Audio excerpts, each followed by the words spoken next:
नमस्कार मेरे प्यारे बच्चों, मैं राहुल जलान और स्वागत है आप लोगों का मेरे इस नए वीडियो लेक्चर में। बच्चों, आज के वीडियो लेक्चर में हम लोग जानेंगे डी ब्रॉगलीज हाइपोथेसिस के बारे में, जिसके बारे में हम लोगों ने ऑलरेडी पिछले लेक्चर में देख लिया है। किस नाम से? Dual nature of matter. जैसा कि बच्चों नाम से ही पता चल रहा है, ड्यूअल नेचर ऑफ मैटर में हम लोगों ने क्या देखा था कि कोई भी मैटर ऑब्जेक्ट जो कि मोशन में है, मोशन मतलब सम स्पीड में होगा, तो ऑब्वियस सी बात है कि इस ऑब्जेक्ट में कुछ ना कुछ मोमेंटम होगा और उस मोमेंटम को हम लोग रिप्रेजेंट करेंगे एम भी से, एम इंटू भी, तो वो मोमेंटम होगा इस ऑब्जेक्ट का।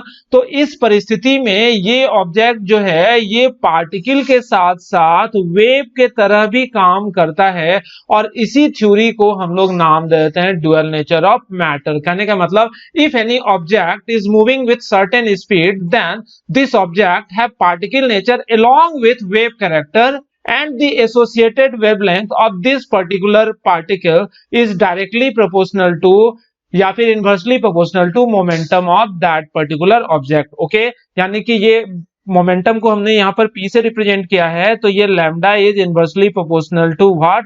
मास इनटू वेलोसिटी। और इस प्रोपोर्शनलिटी के टर्म को जब हम लोग हटाते हैं तो बच्चों यहाँ पर h आ जाता है, h बाई पी, या फिर हम लोग इसे h बाई एम भी बोल देते हैं। और बच्चों इसी बारे में हम लोगों ने पिछले लेक्चर में देखा था। वहां पर आप लोग जाकर डिक्टेटिव मैनर में देख सकते हो कि हम लोगों ने तीन चार तरह से वेवलेंथ को रिप्रेजेंट करा था। Lambda is equal to h by p, p is what? Momentum of the substance. Lambda is equal to h by m v, कब? जब वेलोसिटी और मास दिया हुआ है ऑब्जेक्ट का। और h by root under 2m e is actually kinetic energy of the substance. ये formula तब हम लोग लेंगे जब उस ऑब्जेक्ट का काइनेटिक एनर्जी आप लोगों को दिया हुआ हो। और lambda is equal to h by root under 2m charge into accelerating potential, जब आप लोगों को पोटेंशियल डिफरेंस और चार्ज जो दिया हुआ है उस ऑब्जेक्ट का क्वेश्चन में दिया हुआ रहे, तो ये वाला फॉर्मूला हम लोग इस्तेमाल करेंगे। तो बच्चों इस तरह से हम लोग देख रहे हैं कि डुअल नेचर ऑफ मैटर, जिसको कि हम लोग डी ब्रॉगलीज हाइपोथेसिस बोलते हैं, उसके अनुसार हम लोगों को न्यूमेरिकल बनाने के लिए ये चार फॉर्मूला का जरूरत पड़ता है। ओके स्टूडेंट, तो हम लोग यहाँ पर इन सारे फॉर्मूला से संबंधित अलग अलग क्वेश्चंस को बनाकर देखते हैं, यानी कि न्यूमेरिकल बनाते हैं, तो क्लियर होता है कि ये डी ब्रॉगलीज हाइपोथेसिस में क्या क्या कॉन्सेप्ट हम लोगों ने देखा था। ओके बच्चों, तो हम लोग न्यूमेरिकल की शुरुआत कर रहे हैं, लेकिन उस शुरुआत करने के पहले आप लोग प्लीज प्लीज प्लीज इस वीडियो को लाइक कर दो। लाइक करने में कोई ज्यादा समय लगता नहीं है, तो अगर यहां तक आए हो तो लाइक करके हम लोग आगे वीडियो की शुरुआत करते हैं। ओके स्टूडेंट, सबसे पहले बच्चों हम लोग इस क्वेश्चन को देखते हैं। इस क्वेश्चन में बोला जा रहा है कि कैलकुलेट द वेवलेंथ, यानी कि आप लोगों से क्या पूछा जा रहा है? Wavelength of an electron moving with velocity 2.05 into 10 to the power 7 metre per second. यानी कि यहाँ पर एक इलेक्ट्रॉन है, तो इलेक्ट्रॉन है तो वाजिब उसका मास क्वेश्चन में नहीं दिया हुआ है, तो आप लोग खुद से उसका मास रख लो 9.1 into 10 to the power -31 kilogram, और हमेशा SI यूनिट ही प्रीफर करना आप लोग। और वेलोसिटी जो है उस इलेक्ट्रॉन का वेलोसिटी जो है वो दिया हुआ है कितना? 2.05 into 10 to the power 7 metre per second. और आप लोगों से वेवलेंथ पूछ रहा है, तो इलेक्ट्रॉन तो सामान्य तौर पर पार्टिकल है, अभी तक जो हम लोगों ने कॉन्सेप्ट देखा है, लेकिन डी ब्रॉगली का कहना होता है कि जब भी कोई ऑब्जेक्ट सम स्पीड से मूव करता है तो वहां पर थोड़ा बहुत वेव का कैरेक्टर भी आ जाता है, और वो जो वेव कैरेक्टर आएगा तो ऑब्वियस सी बात है वहां पर कुछ वेवलेंथ होगा, तो उसका वेवलेंथ जो होता है वो दिया जाता है h divided bye momentum. Momentum मतलब मास इनटू वेलोसिटी। तो ऑब्वियस सी बात है मास अपने को दिया हुआ है, वेलोसिटी दिया हुआ है, तो लैम्डा का वैल्यू हम लोग निकाल सकते हैं कि नहीं? यहाँ पर लैम्डा इक्वल टू h की जगह हम लोग क्या रख लेंगे? 6.626 इंटू 10 टू द पावर -34। ये h है क्या बच्चों? Planck's constant. अभी तक अगर किसी को याद नहीं हुआ है तो जल्दी से याद कर लो, h का वैल्यू 6.626 इंटू 10 पावर -34 होता है। और मास जो है इलेक्ट्रॉन का वो कितना है? 9.1 इंटू 10 टू द पावर -31। और स्पीड जो है इलेक्ट्रॉन का वो कितना है? 2.05 into 10 to the power 7। Simple सा कॉन्सेप्ट है, इसे आप लोग सॉल्व करोगे तो इतना मीटर जो है वो वेवलेंथ आ जाएगा। ओके स्टूडेंट, अब हम लोग दूसरे क्वेश्चन की ओर बढ़ते हैं। बच्चों इस वाले क्वेश्चन को आप लोग ध्यान से देखो। इस क्वेश्चन में बोला जा रहा है कि the mass of electron is 9.1 into 10 power -31 kilogram and it's kinetic energy is 5 into 10 power -25 joule. Calculate its wavelength. ये इलेक्ट्रॉन के ही बारे में, इलेक्ट्रॉन सम काइनेटिक एनर्जी से मूव कर रहा है, यहाँ पर काइनेटिक एनर्जी दे दिया गया है बच्चों, तो ऑब्वियस सी बात है उस इलेक्ट्रॉन में सम वेव कैरेक्टर होगा और वे उस वेव कैरेक्टर का वेवलेंथ आप लोगों से पूछा जा रहा है। यहाँ पर दिया हुआ क्या है, काइनेटिक एनर्जी जिसको ई से रिप्रेजेंट करते हैं हम लोग फॉर्मूला में, उसका वैल्यू है 5 × 10⁻⁻25 जूल, और इलेक्ट्रॉन का मास नहीं भी दिया हुआ रहता तो वो तो हम लोग जानते हैं 9.1 × 10⁻⁻31 किलोग्राम। ओके स्टूडेंट, तो आप लोग बता दो कि चूंकि वेवलेंथ का फॉर्मूला होता क्या है, h/√2m into kinetic energy. Okay, kinetic energy दिया हुआ है तो ये फॉर्मूला हम लोग इस्तेमाल करेंगे, तो h की वैल्यू 6.626 × 10⁻⁻34 और divided by √2 into mass of electron, that is 9.1 into 10⁻⁻31 into kinetic energy of electron, that is given in the question as 5 into 10⁻⁻25। तो जब इसे आप लोग सॉल्व करोगे तो इतना मीटर जो है वो क्या चीज आ जाएगा बच्चों, wavelength of that particular particle. Okay, अब हम लोग नेक्स्ट क्वेश्चन की ओर बढ़ते हैं। बच्चों, हम लोगों को बहुत ज्यादा क्वेश्चन बनाना और बहुत ज्यादा क्वेश्चन का प्रैक्टिस करना इसलिए भी जरूरी हो जाता है क्योंकि अगर हम लोग क्वेश्चन नहीं सॉल्व करेंगे बहुत ज्यादा तो कॉन्सेप्ट बहुत अच्छे से क्लियर नहीं हो पाती है। ठीक है, तो इस क्वेश्चन को हम लोग देखते हैं। An electron beam is accelerated by a potential difference of 10,000 volt. जैसे कि मैंने पहले भी आप लोगों को बताया है कि दो प्लेट के बीच सम पोटेंशियल डिफरेंस डेवलप करके हम लोग कोई भी चार्ज पार्टिकल को एक्सलरेट कर सकते हैं। तो यहां पर बोला जा रहा है कि यहां पर एक्सलरेटिंग पोटेंशियल जो है वो कितना है, 10,000 वोल्ट के बराबर, जैसा कि क्वेश्चन में दिया गया है। पूछा जा रहा है what is the wavelength of wave associated with electron beam, mass of electron is 9.11 into 10⁻⁻31 kilogram. ठीक है, यहाँ पे इलेक्ट्रॉन का वजन दे दिया 9.11 into 10⁻⁻31 किलोग्राम और वो एक्सलेटिंग पोटेंशियल दिया हुआ है कितना, 10,000 वोल्ट के बराबर। इलेक्ट्रॉन का चार्ज कितना होता है बच्चों, तो वो हम लोगों को पता है 1.6 into 10⁻⁻19 कूलम, ऐसे मैग्नीट्यूड तो ये लिखा हुआ है मैंने यहाँ पर, और एक्चुअल वैल्यू देखोगे तो यहाँ पर माइनस साइन होता है, लेकिन वहां माइनस साइन का कोई जरूरत नहीं होगा। तो यहां पर इलेक्ट्रॉन बीम जो मूव कर रहा है तो डी ब्रॉगली का कहना है कि ये वेव की तरह भी काम करेगा और इस वेव का जो वेवलेंथ होता है ये वेवलेंथ कितने के बराबर होता है, अगर हम लोग एक्सलरेटिंग पोटेंशियल के रूप में फॉर्मूला को लिखें तो वो होता है h divided by √2m cube ही। दरअसल kinetic energy is equal to charge into potential difference के बराबर होता है। ठीक है ना, तो h की जगह क्या रख देंगे बच्चों, 6.626 इंटू 10⁻⁻34। ये प्लैंक्स कांस्टेंट है और यूनिवर्सल कांस्टेंट है, इसका वैल्यू कभी नहीं बदलता है अगर जब तक यूनिट ना बदले तब तक। तो यहां पर square root 2 into mass of electron, mass of electron कितना है 9.11 इंटू 10⁻⁻31 किलोग्राम, जो कि क्वेश्चन में दिया हुआ है।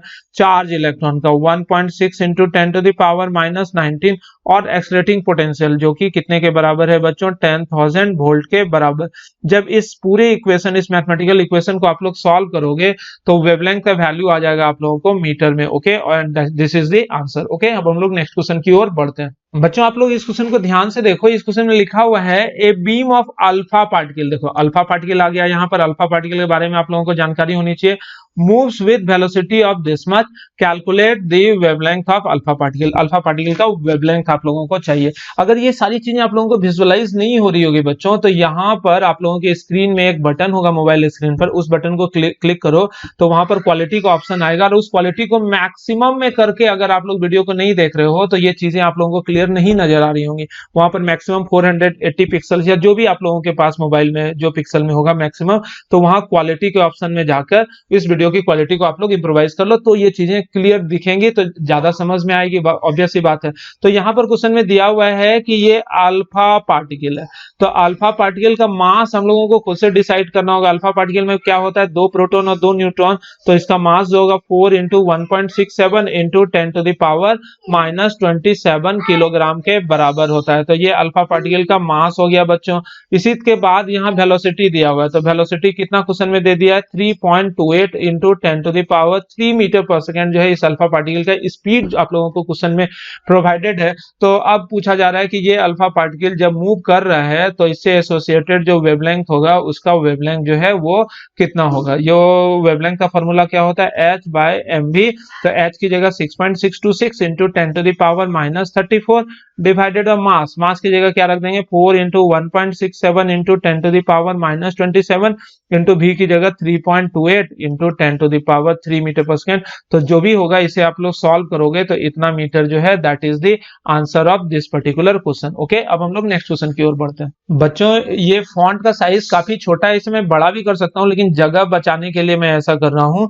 तो आप लोगों को क्या चाहिए ना कि वीडियो की क्वालिटी को प्लीज मैक्सिमम पिक्सल में करके देखो, डाटा बचाने की कोशिश ना करो, तो अच्छी क्वालिटी में आप लोगों को नजर आएगी ये सारी चीजें। तो देखो ये पहला क्वेश्चन, यहाँ पर 2-4 क्वेश्चन है, ठीक है ना, यहाँ पर बहुत सारा क्वेश्चन है एक साथ यहाँ पर ले आया मैंने, तो एक एक करके देखते हैं। What is the wavelength associated with electron travelling in 1000 of the speed of light, कि लाइट के स्पीड से इलेक्ट्रॉन है, सबसे पहला बात इस क्वेश्चन में क्या दिया हुआ है, इलेक्ट्रॉन है, तो इलेक्ट्रॉन का मास आप लोग खुद से डिसाइड कर लो कितना होगा, 9.1 इंटू 10⁻³ किलोग्राम। ओके, उसके बाद क्वेश्चन में दिया हुआ है कि इसका स्पीड जो है ना 1000 of the speed of light, light का स्पीड क्या होता है 3 into 10⁸ metre per second divided by 1000 कर देंगे तो क्या हो जाएगा 3 इंटू 10⁵ मीटर पर सेकेंड इसका स्पीड हो जाएगा। और आप लोगों से वेवलेंथ पूछा जा रहा है तो वेवलेंथ इसलिए नहीं निकल जाएगा, h/mv छोड़ भी सकते हैं लेकिन यहाँ पे बना देते हैं 6.626 इंटू 10⁻³ डिवाइडेड बाय मास की जगह हम लोग क्या रख देंगे बच्चों 9.1 इंटू 10⁻³ और v की जगह हम लोग क्या रख देंगे बच्चों 3 इंटू 10⁵ जितना हो जाए this is the answer of this particular question. Okay, अब दूसरा क्वेश्चन हम लोग देख लेते हैं। दूसरे क्वेश्चन में क्या है, which is associated with de Broglie's wave of longer wavelength, a proton or an electron having same speed। ध्यान से देखना ये क्वेश्चन ना कॉन्सेप्चुअल क्वेश्चन है, अपने पास इलेक्ट्रॉन है और अपने पास प्रोटॉन है, दोनों का स्पीड सेम है, यानी कि velocity of electron is equal to velocity of proton. ठीक है, तो यहां पर आप लोग बताओ लैम्डा इज इक्वल टू क्या होता है h/mv। इस h/mv में क्या क्या कांस्टेंट है, h तो कांस्टेंट नजर आ रहा है और यहाँ क्वेश्चन में चूंकि दोनों का वेलोसिटी भी सेम है तो देखो तो वेलोसिटी भी दोनों का सेम हो गया। तो बताओ तो इस परिस्थिति में यहाँ पर हम लोगों को क्या पता चला कि अगर h और v कांस्टेंट है तो लैम्डा जो है मास के डायरेक्टली प्रोपोर्शनल है बच्चों की, इनवर्सली प्रोपोर्शनल है, मास के इनवर्सली प्रोपोर्शनल है। तो इलेक्ट्रॉन के केस में अगर देखेंगे तो इलेक्ट्रॉन का मास होता है 9.1 इंटू 10⁻³ किलोग्राम और प्रोटॉन का मास होता है 1.67 इंटू 10⁻27 किलोग्राम। ठीक है ना, तो इलेक्ट्रॉन और प्रोटॉन के मास को अगर कंपेयर करेंगे तो किसका मास ज्यादा होगा, प्रोटॉन का मास ज्यादा होगा। और इस वाले फॉर्मूला को अगर आप लोग गौर में रखो तो मास जितना ज्यादा तो वेवलेंथ उतना कम, तो मास ज्यादा है तो वेवलेंथ बचाओ तो बच्चों किसका ज्यादा होगा, वेवलेंथ इलेक्ट्रॉन का ज्यादा होगा। तो इस क्वेश्चन में पूछा क्या जा रहा है एक बार फिर से देख लो, which is associated with de Broglie's wave of longer wavelength। बोल रहा है कि इलेक्ट्रॉन और प्रोटॉन में कौन डी ब्रॉगलीज के अनुसार लॉन्गर वेवलेंथ का होगा, किसका वेवलेंथ ज्यादा होगा अगर स्पीड जो है दोनों का सेम हो। तो आंसर क्या आएगा, इलेक्ट्रॉन। ठीक है ना, क्योंकि इलेक्ट्रॉन का चूंकि मास कम है तो इलेक्ट्रॉन का मास कम है तो उसका वेवलेंथ जो है ज्यादा होगा क्योंकि lambda is inversely proportional to mass. Okay student, अब हम लोग नेक्स्ट क्वेश्चन की ओर बढ़ते हैं। ओके, अगला क्वेश्चन जो है, अगला क्वेश्चन दिया हुआ है यहाँ पर, उसमें लिखा हुआ है कि what should be the ratio of velocity of methane molecule and oxygen molecule so that they are associated with de Broglie's wavelength का इक्वल वेवलेंथ। यहाँ पर देखना क्वेश्चन बना रहा हूं मैं कि एक जगह अपने पास क्या है, मीथेन है और एक जगह अपने पास क्या है, ऑक्सीजन है। देखना ये दोनों का मॉलिक्यूल है तो इसका एटॉमिक मास या मोलर मास कितना हो जाएगा बच्चों 16 ग्राम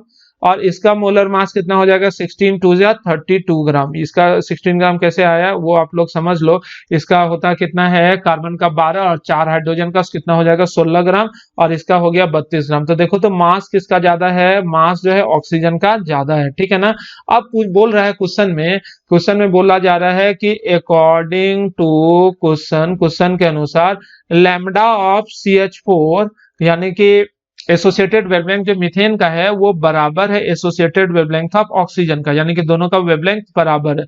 तो वेवलेंथ बराबर होता क्या है, देखो तो ध्यान से, वेवलेंथ बराबर लैम्डा इज इक्वल टू क्या लिख सकते हैं, h by mass of methane into velocity of methane is equal to h by mass of oxygen into velocity of oxygen, ऐसा लिख सकते हैं ना। क्वेश्चन में क्या पूछ रहा है देख लेते हैं। क्वेश्चन में पूछ रहा है what should be the ratio of velocity of methane and oxygen. Methane और ऑक्सीजन के वेलोसिटी का रेशियो पूछा जा रहा है, अगर दोनों का डी ब्रॉगलीज वेवलेंथ बराबर है तो वेलोसिटी का रेशियो पूछ रहा है। तो सबसे पहले इस वेलोसिटी ऑफ मीथेन को उस साइड कर देंगे, तो वेलोसिटी ऑफ मीथेन बटे velocity of oxygen is equal to क्या हो जाएगा, देखो तो ये हो जाएगा h बटे मास ऑफ मीथेन हो जाएगा और into mass of oxygen divided bye h हो जाएगा। देखो तो ध्यान से, आप लोगों को नजर आ रहा है क्या? अगर नजर आ रहा है तो बोलो कि इसी से ना हम लोग ये वाला चीज लेके आए हैं। तो ये वाला जो है मास ऑफ मीथेन, यहाँ आ गया मास ऑफ मीथेन, और mass of sorry velocity of oxygen यहाँ आ गया, वेलोसिटी ऑफ मीथेन यहाँ, वेलोसिटी ऑफ ऑक्सीजन यहाँ आ गया। तो वेलोसिटी ऑफ मीथेन को उधर करेंगे तो इस साइड वाला हिस्सा तो ऐसे ही रहेगा h divided by mass of methane, और ये वाला हिस्सा उलट जाएगा ना, मास of oxygen divided bye Planck's constant, है कि नहीं। अब देखो तो यहाँ पर प्लैंक्स कांस्टेंट कट गया, अपने को तो क्या चाहिए था, वेलोसिटी ऑफ मीथेन बटे velocity of oxygen, and that is equals to कितना हो जाएगा, mass of oxygen divided by mass of methane. तो mass of molar mass of oxygen से निकाल लेते हैं, ये 32 है और ये कितना है 16, तो ये कट जाएगा। तो बताओ तो velocity of methane divided by velocity of oxygen जो है वो 2 के बराबर आ जाएगा कि नहीं, क्योंकि 16 को 2 से कटेगा ना। तो वेलोसिटी यही पूछ रहा था आपसे, what is the ratio of velocity of methane to the velocity of oxygen when both methane and oxygen have associated wavelength are equal, ठीक है ना। अब हम लोग नेक्स्ट क्वेश्चन की ओर बढ़ते हैं। ओके स्टूडेंट, नेक्स्ट क्वेश्चन में बोला जा रहा है why don't we observe the wave properties of large objects such as a cricket ball और एन एरोप्लेन। ये इस बारे में तो हम लोगों ने पिछले लेक्चर में ही ऑलरेडी डिस्कस कर रखा है, और उस लेक्चर में बच्चों हम लोगों ने क्या देखा था कि जैसे हम लोग सब एटॉमिक पार्टिकल जैसे electron, proton, neutron, atom, ion, molecule वगैरह के लिए डी ब्रॉगलीज वेवलेंथ निकालते हैं, यानी कि इस तरह के सब्सटेंस के लिए लैम्डा बराबर निकालते हैं h/mv करके। तो यहाँ पर lambda something into 10 to the power -10 यानी कि एंगस्ट्रम में आता है, जो कि ऑब्जर्वेबल है, ये ऑब्जर्वेबल है, हम लोग इसे इग्नोर नहीं कर सकते हैं। तो यानी कि सब एटॉमिक पार्टिकल्स मतलब छोटे पार्टिकल्स के लिए जो डी ब्रॉगलीज हाइपोथेसिस होता है उसका कहना सचमुच लाजमी है और उसको हम लोग इग्नोर नहीं कर सकते। लेकिन बड़ा ऑब्जेक्ट जैसे कि बॉल हो गया, एलिफेंट हो गया, साइकिल हो गया, किसी इस तरह के सब्सटेंस मतलब लार्जर ऑब्जेक्ट के लिए मैक्रोस्कोपिक, इसको क्या नाम देते हैं, MICROSCOPIC, माइक्रोस्कोपिक ऑब्जेक्ट, इसे हम लोग क्या नाम देंगे, माइक्रोस्कोपिक ऑब्जेक्ट। और ये बॉल, हाथी, घोड़ा, एलिफेंट, ये सब चीज जो है ना, इन सबों को हम लोग बोलेंगे मैक्रो, MACROSCOPIC, मैक्रोस्कोपिक ऑब्जेक्ट, ठीक है ना। तो मैक्रोस्कोपिक ऑब्जेक्ट के लिए lambda is equal to h/mv करके लैम्डा का वैल्यू निकालोगे ना, तो ये something into 10 power -35, something into 10 to the power -53, something into 10 to the power -29, इस तरह का आएगा। तो ये सारा वैल्यू जो है ये इतना छोटा है कि इसको हम लोग इग्नोर ही कर सकते हैं, ये नेग्लिजिबल वैल्यू है। तो जिस वजह से मैक्रोस्कोपिक ऑब्जेक्ट जैसे बॉल, साइक्लिस्ट वगैरह के लिए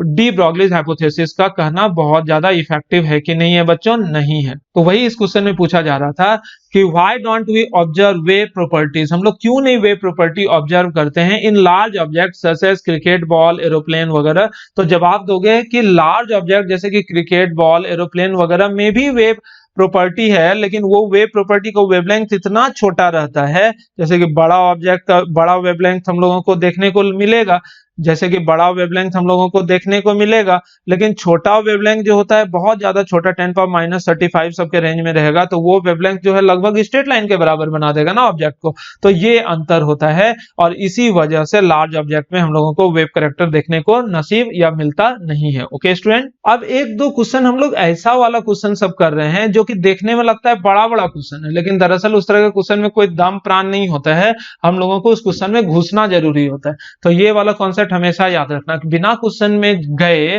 पहले से प्रेडिक्शन नहीं कर लेना कि क्वेश्चन टफ है या फिर आसान है। इस क्वेश्चन में बोला जा रहा है the velocity associated with A proton having a potential moving in A potential difference of 1000 volt is इतना, कि सम 1000 वोल्ट के पोटेंशियल डिफरेंस है एक्सेलरेटिंग पोटेंशियल। तो 1000 वोल्ट के एक्सेलरेटिंग पोटेंशियल में कोई प्रोटॉन जो है मूव कर रहा है, तो उसका वेलोसिटी जो है वो निकल कर आता है कितना 4.37 इंटू 10⁵ मीटर पर सेकेंड, ठीक है ना। ये इस क्वेश्चन में दिया हुआ है। अब बोल रहा है कोई हॉकी बॉल है, वो भी इसी स्पीड से चल रहा है, इसका स्पीड यही है, समझे। अगर कोई हॉकी बॉल जिसका की वजन 0.1 किलोग्राम है वो इसी स्पीड से मूव करेगा तो इसका एसोसिएटेड वेवलेंथ जो है वो कितना होगा। तो बच्चों यहाँ पर इस क्वेश्चन में ये 1000 दिया हुआ है, इसका कोई यूज हुआ? बिल्कुल नहीं हुआ। हम लोगों को तो सिर्फ हॉकी बॉल के लिए क्वेश्चन बनाना है और उसके लिए मास दिया हुआ है 0.1 किलोग्राम और वेलोसिटी दिया हुआ है कितना 4.37 इंटू 10⁵ मीटर पर सेकेंड। तो इसके लिए वेवलेंथ पूछा जा रहा था। लैम्डा इज इक्वल टू क्या होता है h/mv, तो h की जगह 6.626 इंटू 10⁻34 और मास जो है हॉकी बॉल का कितना दिया हुआ है 0.1 किलोग्राम और वेलोसिटी जो है हॉकी बॉल का कितना दिया हुआ है 4.37 into 10⁵ metre per second.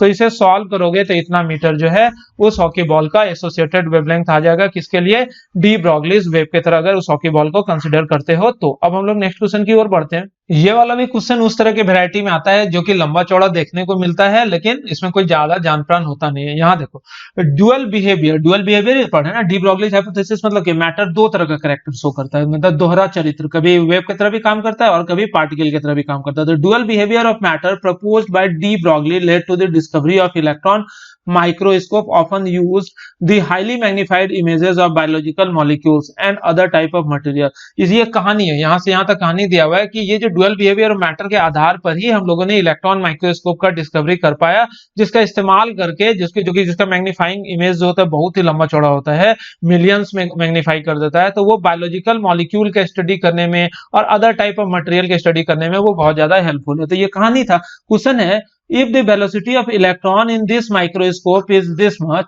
calculate de Broglie's wavelength associated with electron। समझ में आ गया होगा। यहाँ क्वेश्चन में दिया हुआ है इलेक्ट्रॉन का मास, जो कि दिया नहीं है, हम लोग खुद से रख लेते हैं 9.1 इंटू 10⁻31 किलोग्राम और दिया हुआ है कि इलेक्ट्रॉन जो है इस वेलोसिटी से मूव कर रहा है 1.6 इंटू 10⁻6 मीटर पर सेकेंड से।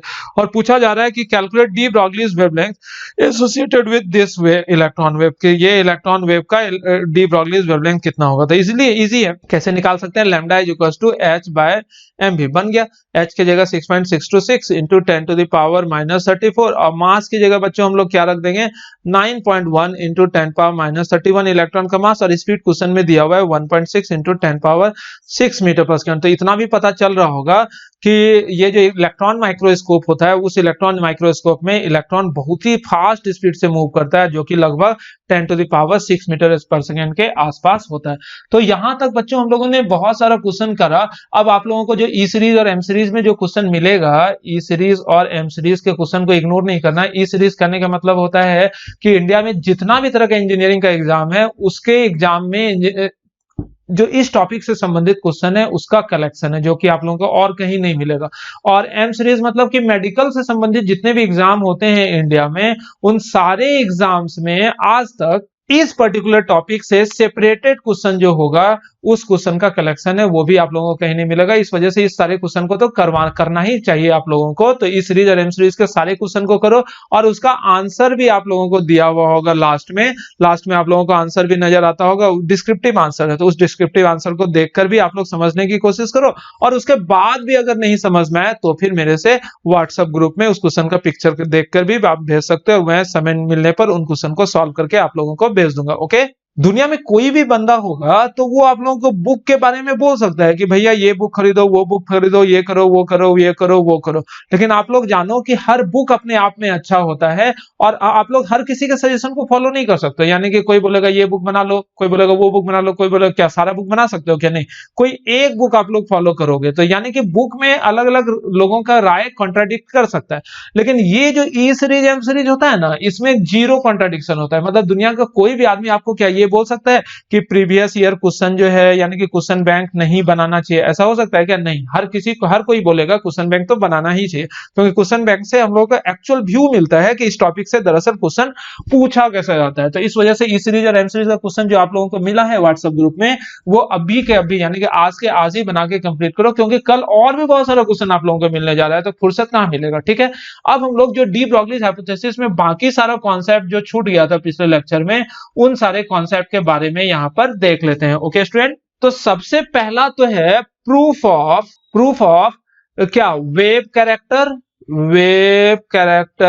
And particle character of electron. समझे कि डी ब्रॉगलीज हाइपोथेसिस के अनुसार क्या बात होता है, डी ब्रॉगली के अनुसार मैक्रोस्कोपिक ऑब्जेक्ट में तो चलो वेव कैरेक्टर हम लोग इग्नोर कर सकते हैं, लेकिन माइक्रोस्कोपिक ऑब्जेक्ट जैसे कि इलेक्ट्रॉन है, तो इलेक्ट्रॉन में पार्टिकल कैरेक्टर भी होगा और वेव कैरेक्टर भी होगा। तो दोनों वेव कैरेक्टर और पार्टिकल कैरेक्टर को हम लोग प्रूफ कैसे करते हैं, तो देखो प्रूफ ऑफ, सबसे पहले हम लोग देख रहे हैं प्रूफ ऑफ वेव कैरेक्टर, ठीक है ना, ध्यान से देखना। प्रूफ ऑफ वेव कैरेक्टर कौन दिया था, प्रूफ ऑफ वेव कैरेक्टर, तो आप लोगों को पता होना चाहिए प्रूफ ऑफ वेव कैरेक्टर दिया था by Davisson and Germer experiment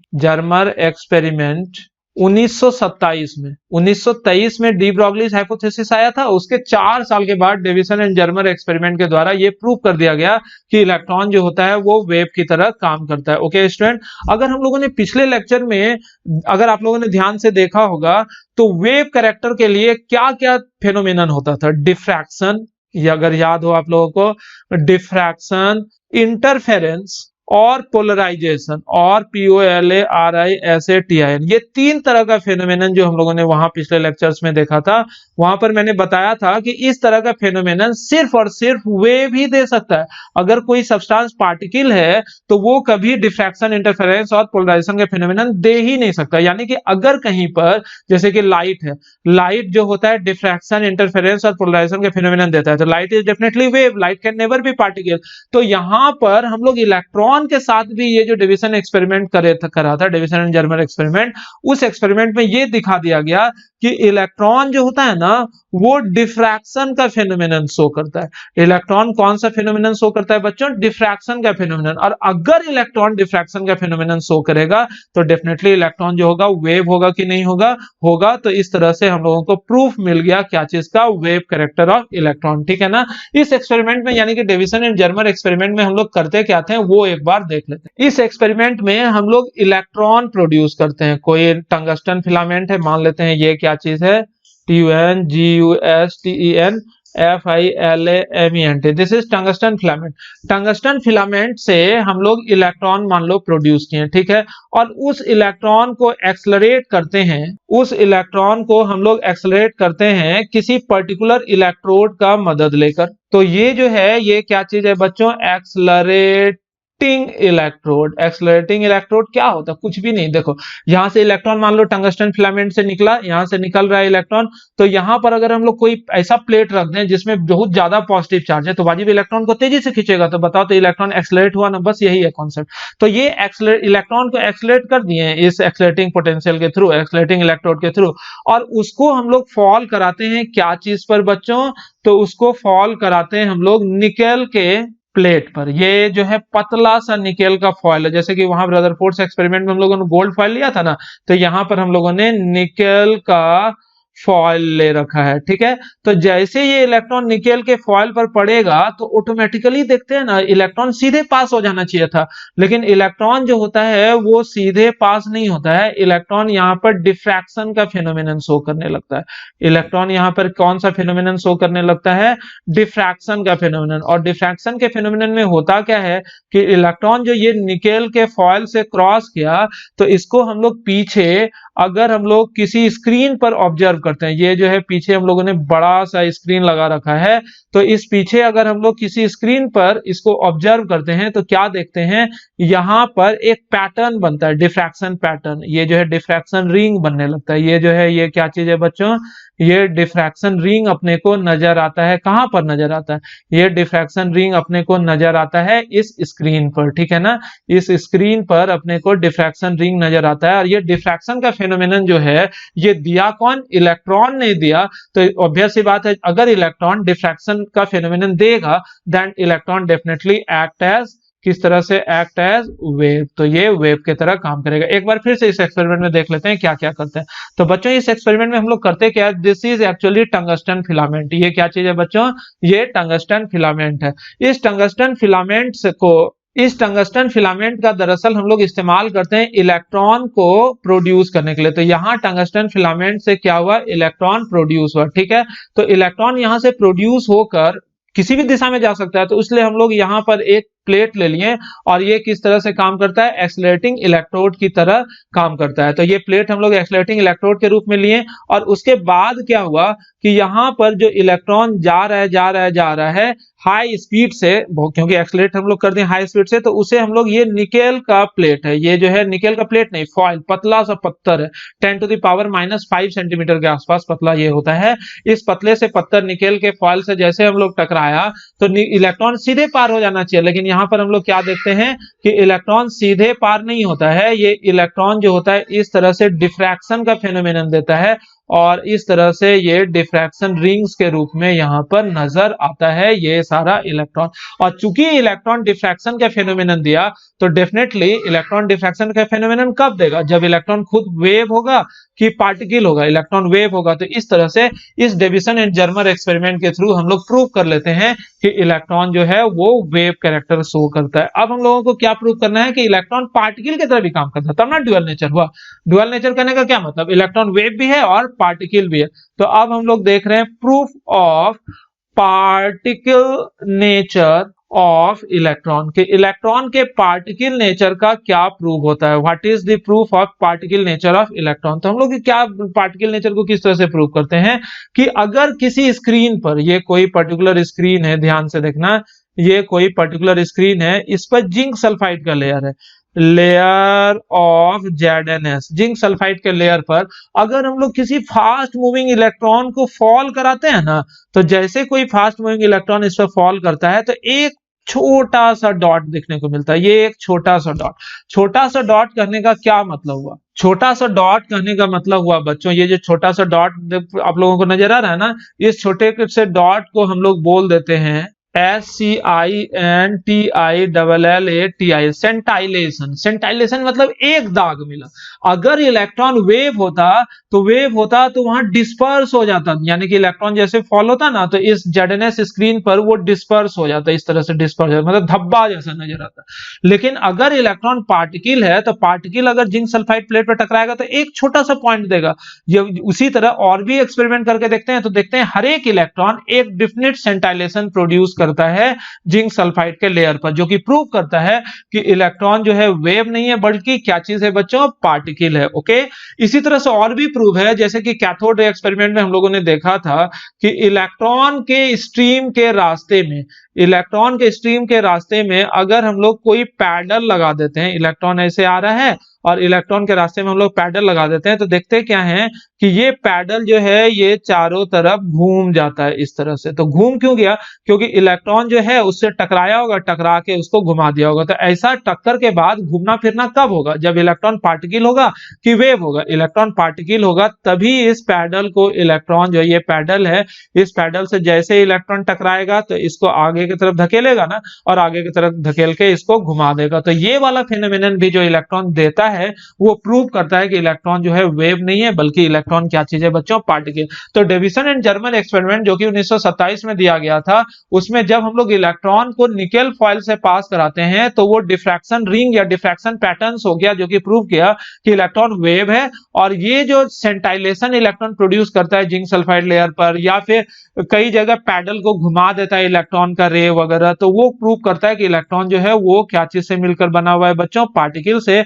जो कि प्रूव हुआ कि इलेक्ट्रॉन कभी कभी पार्टिकल की तरह भी काम करता है और कभी कभी वेव की तरह भी काम करता है। इसका मतलब है इलेक्ट्रॉन जो है वो कैसा कैरेक्टर शो करता है, डुअल कैरेक्टर मतलब कभी वेव कभी पार्टिकल, ठीक है ना। तो इस तरह से हम लोग प्रूव कर लिए कि इलेक्ट्रॉन जो है वो डुअल कैरेक्टर शो करता है। अभी आप लोगों को बस एडिशनल टर्म के रूप में हम यहाँ पर बताना चाहते हैं कि वेव होता क्या है, पार्टिकल होता क्या है। तो वेव की बच्चों अगर हम लोग बात करें, ध्यान से देखना, वेव क्या है और पार्टिकल, डुअल कैरेक्टर है ना। तो डुअल कैरेक्टर मतलब क्या, कभी वेव की तरह काम कर रहा है और कभी पार्टिकल की तरह काम करता है।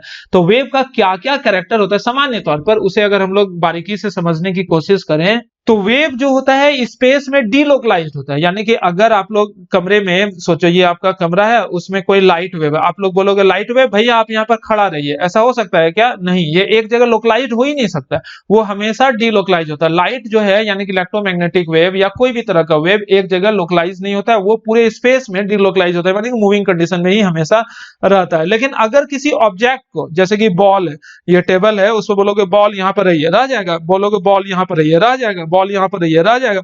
यानी कि हर एक ऑब्जेक्ट जो है, यानी कि जिसको हम लोग पार्टिकल से कंसिडर कर रहे हैं, वो लोकलाइज्ड रहता है, मतलब उसका एक डेफिनेट लिमिट होता है और वो एक डेफिनेट पॉइंट स्पेस में छेकता है। ओके, तो सबसे पहला अंतर तो ये हो गया वेव और पार्टिकल में। वेव और पार्टिकल में अगर दूसरे अंतर की बात करें बच्चों, तो किसी रीजन में स्पेस में मान लो कि यहां पर आपके कान के पास, ये आप हैं और ये आपका कान है, आपके कान के पास 2 4 10 हजारों वेव एक साथ मौजूद रह सकता है। यानी कि स्पेस के किसी एक पॉइंट पर सैकड़ों वेव सैकड़ों क्या इनफाइनाइट नंबर ऑफ वेव एक साथ मौजूद रह सकता है। लेकिन ऑब्जेक्ट जो है, हर एक ऑब्जेक्ट का अपना अपना पेरिफेरल एरिया होता है।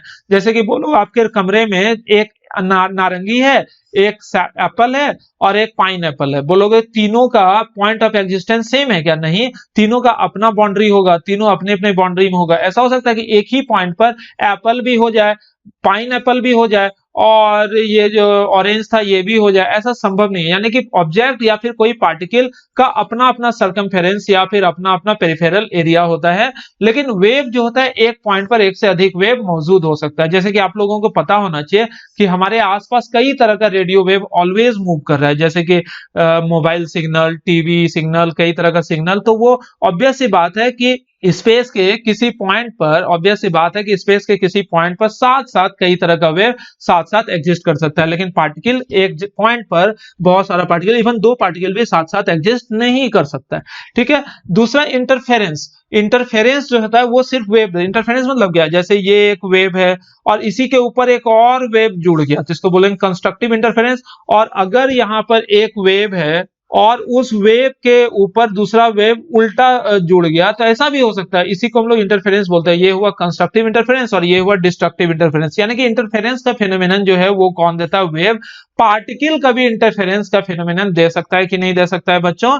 नहीं दे सकता है। अब हम लोग देखते हैं कि जब हम लोगों को पता चला डी ब्रॉगलीज हाइपोथेसिस के अकॉर्डिंग कि डुअल नेचर ऑफ मैटर, और डुअल नेचर ऑफ मैटर में सबसे ज्यादा किसके बारे में डुअल नेचर, कौन सा ऑब्जेक्ट? माइक्रोस्कोपिक ऑब्जेक्ट जो है वो ज्यादा डुअल नेचर ऑफ मैटर को प्रीफर करता है कि मैक्रोस्कोपिक? मैक्रोस्कोपिक मतलब समझ गया ना बच्चों, जैसे हम तुम हुए, ये सब क्या है? मैक्रोस्कोपिक। तो मैक्रोस्कोपिक ऑब्जेक्ट में वेव कैरेक्टर बहुत ज्यादा नहीं देखने को मिलता है।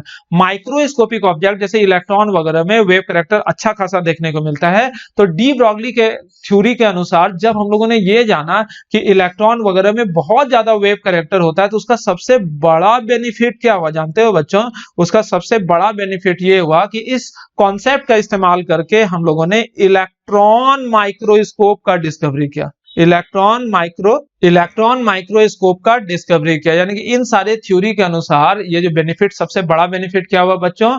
कि हम लोगों ने इलेक्ट्रॉन माइक्रोस्कोप का डिस्कवरी किया। आप लोगों से क्वेश्चन पूछा जाएगा कि on the basis of which concept we discover electron microscope, तो आप लोग जवाब देना on the basis of de Broglie's hypothesis, यानी कि dual nature of matter we discover electron microscope. यानी कि इलेक्ट्रॉन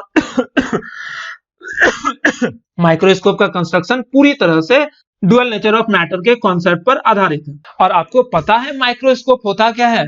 तो माइक्रोस्कोप जो होता है, जैसे कि ये कोई माइक्रोस्कोप है बच्चों, तो माइक्रोस्कोप का मदद लेकर हम लोग कोई भी ऑब्जेक्ट को क्या करते हैं? मैग्नीफाई कर लेते हैं। जैसे ऑब्जेक्ट इतना है तो हम लोगों को माइक्रोस्कोप के मदद से ये बड़ा दिखता है कि छोटा दिखता है? बड़ा। तो यदि कोई ऑब्जेक्ट 1 मीटर का है और हमको वो 2 मीटर का नजर आया, तो इसका मैग्निफिकेशन वैल्यू क्या हुआ? 2 टाइम्स। अगर कोई ऑब्जेक्ट 4 मीटर का है, वो हमको दिख रहा है 40 मीटर का, तो उसका मैग्निफिकेशन वैल्यू कितना हुआ? 10 टाइम्स। देखते हो ना आजकल मोबाइल वगैरह में होता है 10 times zoom, 2 times zoom, 500 times zoom, ये सब कुछ होता है। तो इलेक्ट्रॉन माइक्रोस्कोप का जूम वैल्यू कितना होता है जानते हो? इलेक्ट्रॉन माइक्रोस्कोप का जूम वैल्यू होता है 15 million times. 15 into 10 to the power 6 times किसी भी ऑब्जेक्ट को ये इनलार्ज दिखाता है। समझ में आ रहा है? ये कुछ भयानक सा डिस्कवरी था ना। तो इतना बड़ा वैल्यू में मैग्नीफाई करता है, तो इसका इस्तेमाल हम लोग क्या करते हैं? बहुत तरह के बायोलॉजिकल स्टडी में हम लोगों ने इसका इस्तेमाल किया गया। अमीबा को हम लोग विजुलाइज कर लेते हैं, क्या चीज का इस्तेमाल करके? इलेक्ट्रॉन माइक्रोस्कोप का इस्तेमाल करके। और कई तरह के मैटर के स्टडी को भी हम लोग करते हैं, जैसे NaCl का क्रिस्टल है, ठीक है ना, आयरन का क्रिस्टल है। तो कोई भी सॉलिड का क्रिस्टल है तो उसका सरफेस का कंस्ट्रक्शन कैसा होगा, इसको भी हम लोग इलेक्ट्रॉन माइक्रोस्कोप से इसका इमेज लेते हैं और उस इमेज से हम लोग स्टडी करते हैं कि अलग अलग तरह के क्रिस्टलाइन सॉलिड के सरफेस का क्या क्या डिफरेंट काइंड ऑफ स्ट्रक्चर और क्या क्या डिफरेंट काइंड ऑफ अरेंजमेंट है। वहां पर हम लोग इन चीजों का जानकारी इलेक्ट्रॉन माइक्रोस्कोप के थ्रू पता लगा सकते हैं, ठीक है ना, जानकारी प्राप्त कर सकते हैं। तो इस वजह से इलेक्ट्रॉन माइक्रोस्कोप बहुत ही जबरदस्त बून की तरफ, वरदान की तरह साबित हुआ हमारे लाइफ। अब सवाल आता है बच्चों, जब इलेक्ट्रॉन वेव की तरह काम कर रहा है, सवाल ये आता है कि जब इलेक्ट्रॉन वेव की तरह काम कर रहा है तो वाजिब है इलेक्ट्रॉन किसी भी एटम में न्यूक्लियस के चारों तरफ किस तरह से मूव कर रहा होगा। जब इलेक्ट्रॉन मान लो वेव की तरह काम कर रहा है, तो इलेक्ट्रॉन जब वेव की तरह काम कर रहा है तो पहले हम लोग क्या सोचते थे, इलेक्ट्रॉन जो है कोई पार्टिकल है और वो certain definite well defined path में रिवॉल्व कर रहा होगा। लेकिन अब जब इलेक्ट्रॉन को हम लोगों ने वेव मान लिया तो हम लोग ये जानते हैं कि इलेक्ट्रॉन जो है वो किसी वेल डिफाइंड पाथ में रिवॉल्व नहीं करता है। इलेक्ट्रॉन चूंकि वेव है तो वो इस तरह से कोई भी एटम के चारों तरफ किसी पर्टिकुलर ऑर्बिट में रिवॉल्व कर रहा होगा। तो रिवॉल्यूशन एक ऐसा भी हो सकता है और एक ऐसा भी हो सकता है। इलेक्ट्रॉन को अगर तुम लोग वेव मानोगे ना, तो वेव मानोगे तो इलेक्ट्रॉन को न्यूक्लियस के चारों तरफ इस तरह से भी आप लोग घुमा सकते हो। देखो ध्यान से, अगर आप लोगों को नजर आ रहा होगा तो यहाँ इस वाले में और इस वाले में अंतर क्या है, इस वाले को हम लोग बोलते हैं कंस्ट्रक्टिव इंटरफेरेंस। ये क्या हुआ, कंस्ट्रक्टिव इंटरफेरेंस, ठीक है ना। और इसको हम लोग क्या नाम देते हैं बच्चों, डिस्ट्रक्टिव। इसे हम लोग बोलते हैं डिस्ट्रक्टिव इंटरफेरेंस। याद रहेगा, कंस्ट्रक्टिव इंटरफेरेंस कहने का मतलब क्या हुआ कि इलेक्ट्रॉन, ये जो इलेक्ट्रॉन वेव है कहां से शुरुआत हुआ है और कहां अंत हुआ है आप लोग इसमें नहीं ढूंढ पाओगे। यानी कि ये मिक्स हो गया, कहीं ना कहीं ये मिक्स हो गया, कहां से शुरू हुआ है और कहां पर खत्म हुआ है ये आप लोग नहीं ढूंढ पाओगे। और इसमें क्या हुआ, देखो यहाँ पर क्रॉस कर गया, ये इलेक्ट्रॉन वेव इधर गया और ये इलेक्ट्रॉन वेव इधर गया। तो यानी कि ऐसा नहीं होता। इलेक्ट्रॉन जो होता है एटम के चारों तरफ जो किसी पर्टिकुलर ऑर्बिट में रिवॉल्व करता है वो हमेशा कंस्ट्रक्टिव इंटरफेरेंस में रहता है। कंस्ट्रक्टिव इंटरफेरेंस करने का मतलब, फिर से एक बार बना रहे हैं, कंस्ट्रक्टिव इंटरफेरेंस करने का मतलब हुआ कि इलेक्ट्रॉन वेव जहां से शुरू हुआ खत्म भी वहीं पर होना चाहिए। यानी कि कहीं भी किसी भी पॉइंट से, देखो ये वाला देखो, आपको कहीं भी स्टार्टिंग और कहीं पे एंड पॉइंट नजर नहीं आएगा। लेकिन अगर डिस्ट्रक्टिव की बात करें, डिस्ट्रक्टिव मतलब वो क्रॉस कर गया, तो क्रॉस होता नहीं है। मतलब ये तुम लोगों को पढ़ाने के लिए मैं बता रहा हूं, लेकिन रियल में ऐसा होता है कि नहीं होता है, नहीं। इलेक्ट्रॉन वेव किस तरह से काम करता है, इस तरह से। अब जब बच्चों इलेक्ट्रॉन इस तरह से काम करता है, जब इस तरह से इलेक्ट्रॉन वेव काम कर रहा है, तो बताओ, तो हम लोग वेव को कैलकुलेट करने सिखाए थे, तुम लोगों को हमने सिखाया है कि जैसे ये इलेक्ट्रोमैग्नेटिक वेव है, ठीक है ना। तो यहां से शुरू हुआ, तो यहां से यहां तक गया तो एक वेव, यहां से यहां तक गया दो वेव, यहां से यहां तक गया तीन वेव, यहां से यहां तक गया चार वेव, यहां से यहां गया पांच वेव और ये आधा वेव है। तो यहाँ 5.5 वेव है। और एक वेव की लंबाई जो होती है बच्चों वो कितने के बराबर होती है, लैम्डा। तो यहां से यहां तक की लंबाई जो होगी वो कितनी होगी, 5.5 लैम्डा के बराबर होगी कि नहीं बच्चों। तो इस तरह से हम लोग वेव की लंबाई को कैलकुलेट कर सकते हैं, ठीक है ना। तो वेव की लंबाई को हम लोग कैसे कैलकुलेट करते हैं, तो यहां पर भी ये जो सरकमफेरेंस है इस ऑर्बिट का, यहां पर भी इलेक्ट्रॉन के ऑर्बिट का सरकमफेरेंस भी हम लोग कैलकुलेट कर सकते हैं। देखो ध्यान से देखना, ये वेव यहां से चला यहां तक, तो ये एक वेव हुआ ना, यहां से फिर चला, एक क्रेस्ट और एक टॉ को ले लिया, ये दो वेव हो गया। यहां से यहां तक चला बच्चों, ये तीन वेव हो गया। यहां से यहां तक चला, ये चार वेव हो गया। यहां से यहां तक चला, ये पांच वेव हो गया। और यहां से यहां तक चला तो ये छह वेव हो गया। तो आप लोगों को पता होना चाहिए ये जो पूरा पेरीमीटर हो गया इस पर्टिकुलर ऑर्बिट का, ये पेरीमीटर होता है कितने के बराबर बच्चों, ये पेरीमीटर होता है एक्चुअली 2 पाई आर के बराबर। अगर इसका रेडियस जो है वो आर हो तो इस पेरीमीटर की लंबाई कितनी होगी, 2 पाई आर। और वो यहां से हम लोगों ने देखा 1 2 3 4 5 6 वेव के बराबर है, यानी कि 6 लैम्डा के बराबर है। यानी कि 2 पाई आर जो होता है वो 6 लैम्डा के बराबर। तो यहां पर वो ये डी ब्रॉगली ने एक और बात बताया कि कोई भी एटम में न्यूक्लियस के चारों तरफ कई सारा ऑर्बिट होता है ना। तो जो भी ऑर्बिट होगा उसका कुछ प्रिंसिपल क्वांटम नंबर होगा, यानी कि n = 1 होगा या 2 होगा या 3 होगा या 4 होगा या 5 होगा। तो जो भी होगा, तो डी ब्रॉगली ने बताया कि यहाँ पर इलेक्ट्रॉन जो है पेरीमीटर में वो वेव के तरह काम करता है और वो वेव कंस्ट्रक्टिव इंटरफेरेंस में रहता है और यहाँ पर पेरीमीटर की जो लंबाई होगी यानी कि 2 pi r is always integral multiple of wavelength of this particular electron wave. ठीक है ना, इलेक्ट्रॉन वेव जो है उसका वेवलेंथ के इंटीग्रल मल्टीपल होगा यानी कि n टाइम्स होगा। तो ये एक फॉर्मूला बन गया यानी कि 2 pi r is equal to always n lambda. यदि n इज इक्वल टू 1 यानी कि first orbit, n is equal to 1 मतलब फर्स्ट ऑर्बिट भी बोल सकते हो या फिर फर्स्ट एनर्जी लेवल भी बोल सकते हो, क्योंकि हम लोगों ने बोर्स हाइपोथेसिस में पढ़ रखा है कि orbit is actually called energy level because each orbit is associated with some definite amount of energy. तो n इज इक्वल टू 1 ले लोगे बच्चों तो यहाँ पर 2 pi r is equal to क्या हो जाएगा, लैम्डा, यानी कि n इज इक्वल टू 1 तो 2 pi r is equal to lambda. इसी तरह n इज इक्वल टू 2 ले लोगे यानी कि सेकेंड ऑर्बिट की बात करें, सेकेंड ऑर्बिट या फिर तुम बोल सकते हो सेकेंड एनर्जी लेवल में अगर हम लोग बात करें तो वहां पर होगा क्या, 2 pi r is equal to 2 lambda. ध्यान में देख रहे हो हम लोग क्या, मैं क्या समझाना चाह रहा हूं आप लोगों को।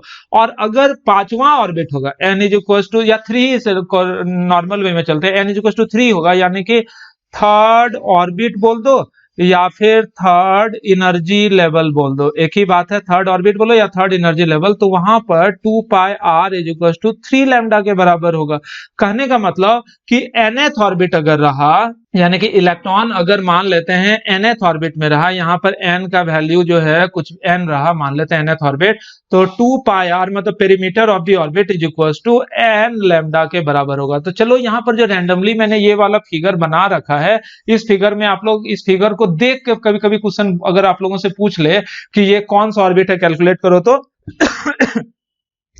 कैलकुलेट करो, यहां से यहां वेव को काउंट कर लो, यहां से यहां गए तो एक वेव हुआ, यहां से यहां गए तो 2 वेव हुआ, यहां से यहां गए 3 वेव हुआ, ये हुआ क्या 4 वेव, ये हुआ 5 वेव, ये हुआ 6 वेव, ये हुआ 7 वेव। यहाँ पर क्या दिख रहा है कि इस पेरीमीटर में टोटल कितने वेव हैं, 7। तो n का वैल्यू क्या आ गया बच्चों, 7, यानी कि ये 7th एनर्जी लेवल है या फिर 7th ऑर्बिट है। इसे 7th एनर्जी लेवल भी बोल सकते हो या फिर 7th ऑर्बिट भी बोल सकते हो। ओके स्टूडेंट, और बाकी ये जो लैम्डा है, ये लैम्डा क्या चीज है, इलेक्ट्रॉन का एसोसिएटेड वेवलेंथ, और लैम्डा के बराबर में डी ब्रॉगलीज हाइपोथेसिस ने क्या बताया था, बताओ, lambda is equal to h by mv। ये तो भूल गए क्या, नहीं ना, पूरा थ्योरी तो पूरा लेक्चर इसी पर है, lambda is equal to h by mv। अभी हम लोगों ने क्या देखा कि कोई भी एटम के किसी पर्टिकुलर ऑर्बिट में जो इलेक्ट्रॉन मूव करता है वो वेव की तरह काम करता है और उस वेव का, इलेक्ट्रॉन वेव का एसोसिएटेड वेवलेंथ जो है वो h बाय mv के बराबर होता है। ठीक है,